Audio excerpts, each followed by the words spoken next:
those in Europe, particularly Canada. We have our good sister, the wife of Muhammed Sillah, that I do crown as the fighting queen, has now come back here to share the good news with us. Indeed, it is good news, even though Muhammad hasn't reached the house yet, but I would just tease Sarah for you guys to listen. Sarah would have just wanted for him to leave the courthouse and go directly to the house. You know, but for some reason he's been released. He's back to the holding center. But with the help of Allah, we were guided by good people, Muslim and non-Muslims, stood with us, stood with Sarah, and then truth entered the mind and the heart of the judge, and he saw truth, and for that very reason Muhammad is back into the holding center waiting for every good thing to happen to him. But at least we all joined to thank Allah for helping us that he was not deported as scheduled. By now he would have been in the plane flying back to the Gambia. So we have a general question for Sarah, which will be divided into two. The first thing is, something good has happened, but what else do we expect other than just Muhammad being released and taken back to the holding center, Sarah? So the mic is over to you, Sarah. Yes, hi there. It is great news. Muhammad had an emergency hearing in the detention center via phone with the Federal Court of Canada today. We submitted something called an emergency motion this morning, and it was quite the interesting motion that we submitted early this morning. So Muhammad spoke with this judge for about an hour, and they still took Muhammad to the airport as scheduled, and at about 4:30 they received a call from the federal court that they made a decision to allow his stay, which is amazing and fantastic. And it just goes to show you that if you fight for the truth and you fight hard enough and you have amazing people around you with kind hearts, and you can get with what you deserve. So there's been a lot of amazing people that have assisted us. No deportations to Iran. They've been an amazing group that have organized the protest. We ended up having an emergency last-minute protest at the Canada Border Services Agency today while the federal court was deliberating about Muhammad's case. They weren't too pleased with that, but we had every legal right to be there to protest the situation. So they allowed us there. We were peaceful. And yes, of course, we're ecstatic. Allah Akbar for everything that has happened. And of course, friends and family are ecstatic that they've granted his stay. It's a pretty amazing thing that came through for him today. At the very last minute, he was taken to the airport. They registered him, and then they took him back to the immigration holding center, of course. So that's where he is right now. He's in an amazing state right now. He feels good.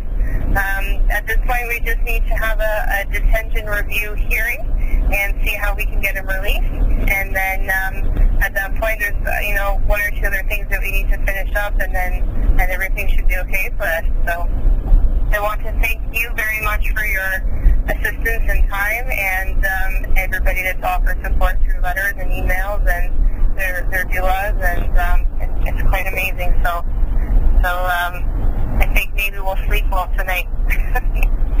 All right, Sarah, to paraphrase what you just said, I believe I heard you say that he was already at the airport and he was about to be taken and then flown back to the Gambia, and amazingly the courthouse sent a message that the immigration officers cannot do that anymore. He needs to come back to Canada. Is that right?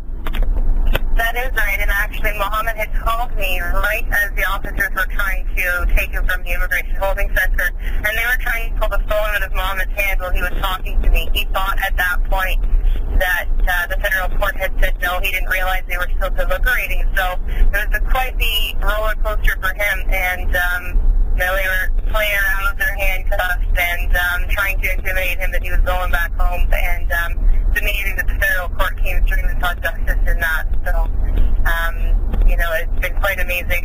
It's been quite amazing.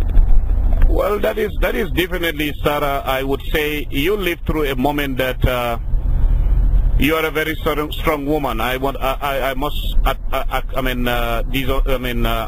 admit that, because you were between amazement, shock, disappointment, and you were in so which one will win over the other, and then finally pleasure mixed with amazement came to replace shock, uncertainty, and displeasure for you. How did you live through that moment, Sarah? It's things in the law that whatever he deems for us is what's supposed to happen, and we've been making a lot of du'as for help and to be relieved from this oppression and the struggle that we've been through. And I know that Muhammad is being protected, and it's been the most eye-opening experience for me as a Canadian citizen to see the way that certain things work. It's given me some drive to want to help with these types of things, and it's been an amazing learning experience. It's been amazing.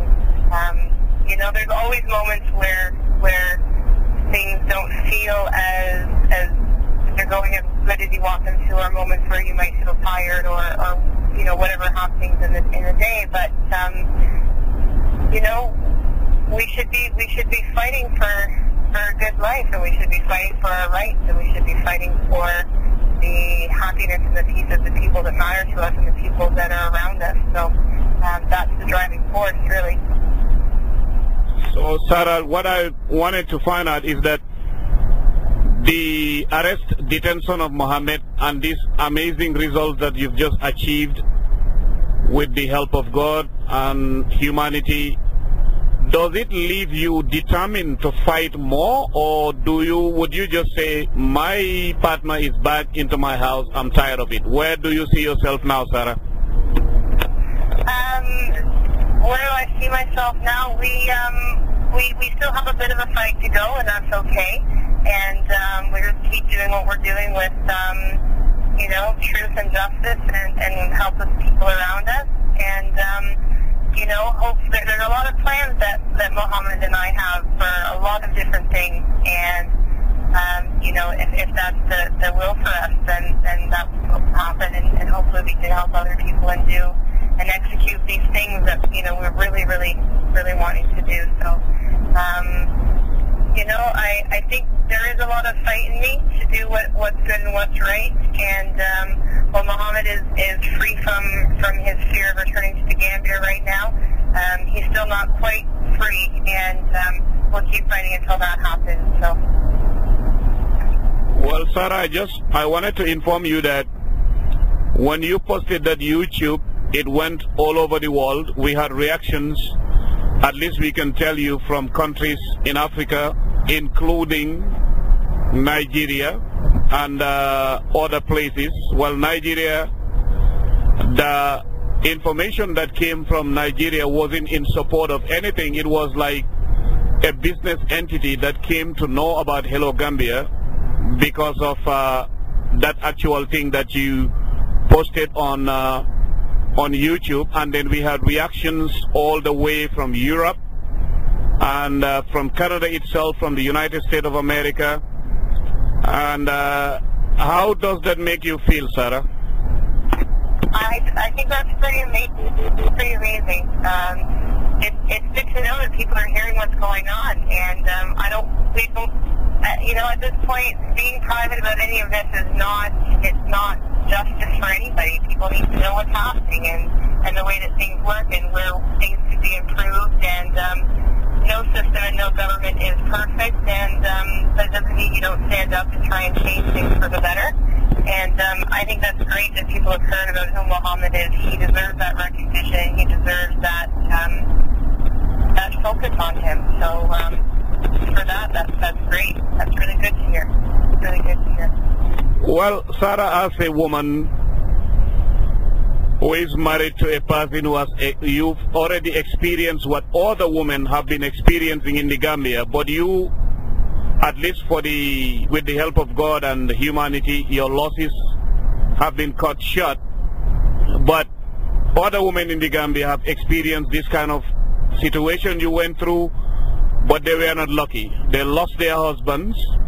The husbands were killed and dumped into a well.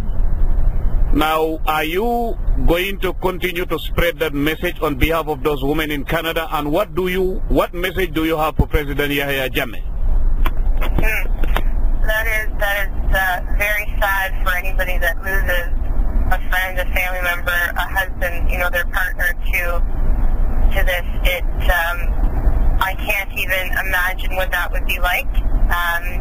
What I would say to Yahya Jammeh is nobody has the right, nobody has the power or should feel that they have the power to cause any type of pain or loss or suffering or oppression onto other people.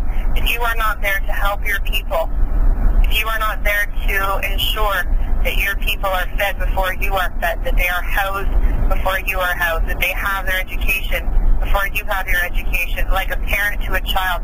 If you cannot be a father to your nation, then you have no business there. You have no business there. Step down, allow people to come through that can fight for the rights of the people and do what has to be done to build Gambia into the country that it could be. Gambia is beautiful. Gambia is on the coast. Gambia has a river going through the whole of Gambia. If you put a train through there, like Muhammad talks about, you could easily ship agricultural products from the east to the west for shipment. Gambia has beautiful people, beautiful music, beautiful clothing, a beautiful history. And Gambia, if it had the right person leading them, somebody that isn't selfish, Gambia could be the best country in Africa. And inshallah that will happen soon for the Gambia.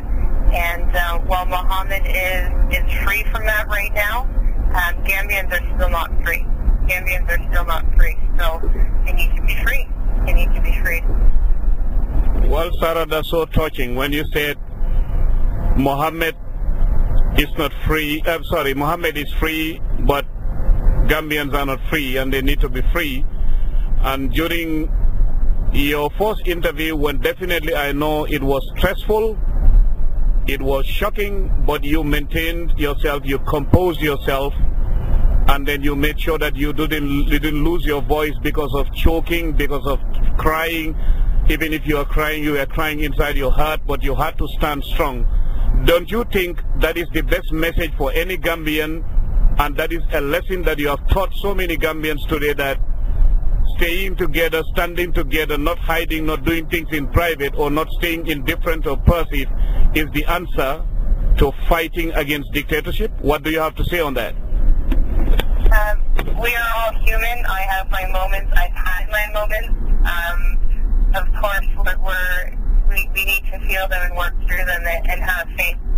If the combined effort of people aren't out of love and compassion and support and truth and the betterment, then the direction that you're moving in will either stand still and you won't get any results, or you'll just regress and go backward. You cannot go forward in that dream and that light, and it's never going to happen. And you only become a loser when you stop trying. If you keep trying, then you're already a winner, and at some point, you'll get what you desire. So, Gambia is a part of me. My husband is Gambian. I feel a part of Gambia, and inshallah, someday I'll be able to be there and see people and experience the amazingness of the West of Africa. And I can't imagine the struggle that would happen if Jammeh is in power for much longer. And I will do everything that I can to at least raise awareness or offer any type of assistance I can. And at some point soon, Gambia will be free from that, free from the control and the fear that they're under. It's very sad, but nobody should live like that. When you look at the globe, you don't see any borders. Who put them there, you know? I mean, I understand that we've all divided into different nations and tribes, but it's to get to know each other, and it's not to be possessive over your border. Well, you're right, Sarah. As things are going, as the fight intensifies, There is no way that any dictator, especially Jammeh, can survive it. And you used some words that I quoted on the message that was posted on Hello Gambia, which I shared with the editor. And then you said, when good men speak, amazing things happen. How can you break down that condensed poetic message for us, Sarah? It takes, I don't believe one person can know what's the best for a nation.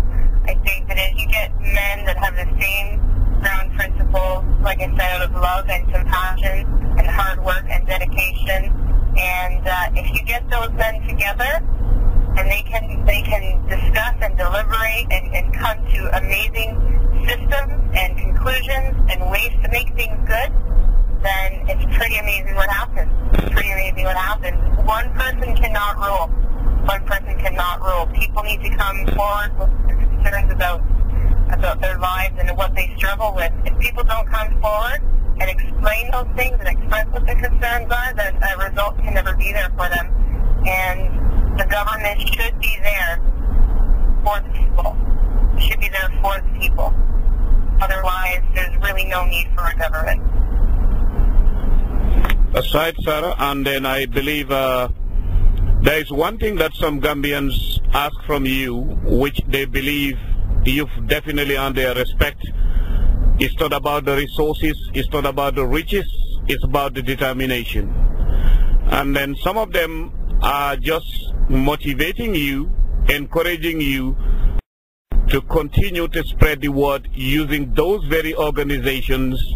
Some of them are called Do Not Deport Anybody to Iran, and they want you to, because it's like Muhammad's case was created by God for a reason that would spread the word out so that everybody will be awoken to know that there is a severe tyrant in the Gambia, a tyrant who does severe things to the people.